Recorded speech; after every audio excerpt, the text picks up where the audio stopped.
শুনুন, আপনার শরীরে আমার শরীরে যদি গরু ছাগলের পেশাব মানুষের পেশাব পড়ে যায়, তাহলে আপনি আমি কি নাপাক হয়ে যাই কিনা? নাপাক হয় কিনা? হয় না? খেয়াল করবেন, 2 বছর পর্যন্ত ছেলে মেয়ে যদি শরীরে প্রস্রাব করে, এই প্রস্রাবের যদি যেই জায়গাটার ভিতরে প্রস্রাব করবে ওই জায়গাটা শুধু কি করলে হবে? ধুয়ে দিলেই হয়ে যাবে। সেই জায়গাটা কি করতে হবে? ধুইতে হবে। এবার যদি আপনার শরীরে যদি কোনো মানুষে প্রস্রাব করে, বড় মানুষ, কি করবেন? আপনি কি পাক থাকবে না নাপাক হয়ে যাবেন? খেয়াল করে বলছেন তো? আপনার শরীরে আমার শরীরে যদি নিজের প্রস্রাবে নিজে যদি করে দেই, আপনি আমি কি পাক থাকবো না নাপাক হয়ে যাব? এই অবস্থায় কি কোথাও ঘুরতে ফিরতে যাইবেন আপনারা? নাকি গোসল সেরে নেবেন তারপরে যাবেন? কথা মনে বুঝতে পারছেন না? আপনার শরীরে আপনার গায়ে লুঙ্গিতে প্যান্টে পায়জামাতে নিজে যদি প্রস্রাব করে দিলেন, এই নাপাক কাপড়টা নিয়ে কি কোথাও ঘোরাফেরা করতে যাবেন নাকি পরিবর্তন করবেন?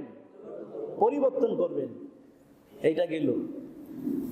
আপনার চাইতে মানুষের চাইতে মানুষ ভালো বেশি নাকি শয়তান বেশি ভালো? খেয়াল করবেন, আল্লাহর কাছে মানুষের মূল্য বেশি না শয়তানের মূল্য বেশি? শয়তানের কোনো মূল্য আল্লাহর কাছে আছে? কোনো মূল্য আল্লাহর কাছে নেই।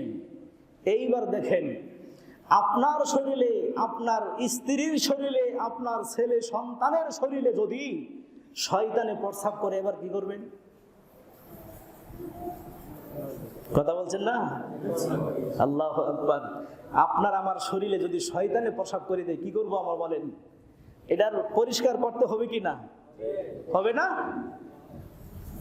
রাগ করবেন? একটা কথা বলবো, রাগ করবেন? আজকে যারা ফজরের নামাজ করেন নাই, সবগুলো মানুষের শরীরে শয়তানে প্রস্রাব করছে। সবগুলো মানুষের শরীরে শয়তানে প্রস্রাব করে দিয়েছেন। হয়তোবা এই প্রস্রাবটা নাপাক শরীরটা নিয়েই সকালবেলা নাস্তা করছেন, সকালবেলা নাস্তা করেছেন।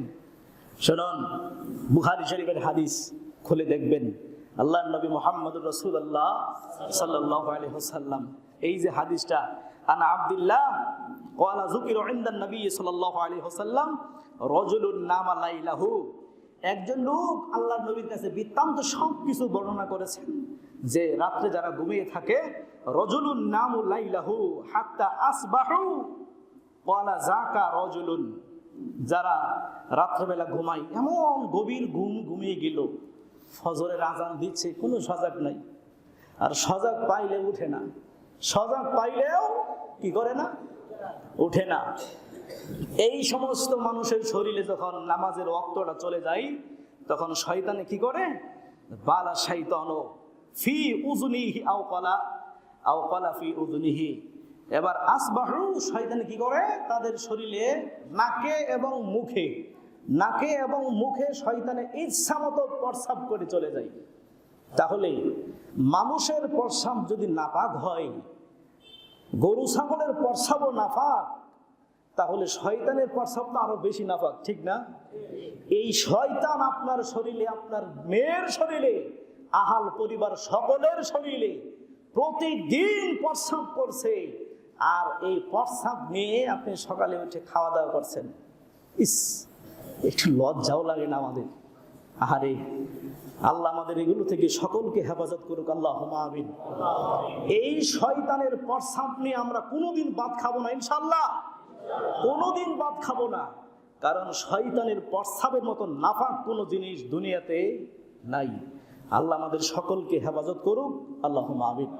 আল্লাহ আমাদের সকলকে মাফ করুক, আল্লাহুম্মা আমিন।